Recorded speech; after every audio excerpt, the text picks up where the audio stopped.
വേനൽ അവധി ഉഷാറാക്കാൻ വേനൽക്കൂട്ടം സാഹിത്യ ശില്പശാല സംഘടിപ്പിച്ച് കുഴുത്തുളൂർ തണ്ടാശ്ശേരിയിൽ വിദ്യാധരൻ സ്മാരക വായനശാല. ശില്പശാലയുടെ ഭാഗമായി ഹരിത വായനശാല പ്രഖ്യാപനവും സാഹിത്യ ശില്പശാലയും നടന്നു. വേനലവധിയിൽ കുട്ടികളെ വായനയിലേക്കും അതുവഴി അറിവിൻ്റെ ലോകത്തേക്കും കൈപിടിച്ച് നടത്തുന്നതിനായി തുടക്കമിട്ട വേനൽക്കൂട്ടം സാഹിത്യ ശില്പശാലയ്ക്ക് പ്രശസ്ത എഴുത്തുകാരനും മാധ്യമപ്രവർത്തകനുമായ ആന്റണി മുനിയറയും കവിയത്രി മിനി മീനാക്ഷിയും നേതൃത്വം നൽകി. കുട്ടികൾ വായിച്ചിരിക്കേണ്ട പ്രശസ്തരായ എഴുത്തുകാരുടെ കൃതികളും കവിതകളും ബാലസാഹിത്യ കൃതികളും പരിചയപ്പെടുത്തിക്കൊണ്ട് സംഘടിപ്പിച്ച ശില്പശാലയിൽ കുട്ടികളുടെ ആസ്വാദനശേഷിയും വായനാശേഷിയും വികസിപ്പിക്കുന്നതിന് പ്രചോദനമായി. പരിപാടിയുടെ ഭാഗമായി ലൈബ്രറി കൗൺസിൽ പഞ്ചായത്ത് തല ചെയർമാൻ കൊച്ചറ ടി പി ഹരിത വായനശാല പ്രഖ്യാപനം നടത്തി.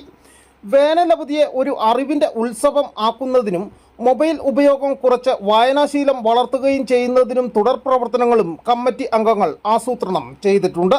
വായനശാല പ്രസിഡന്റ് ടി വി രാജേന്ദ്രൻ, ക്ലബിൻ്റെ പ്രസിഡന്റ് അയ്യപ്പൻ പിള്ള, കമ്മിറ്റി അംഗങ്ങളായ Divya teacher, Sunitha teacher, Athira teacher, Aneesha teacher എന്നിവർ ശില്പശാലയ്ക്ക് നേതൃത്വം നൽകി. News bureau, Udumbanchola.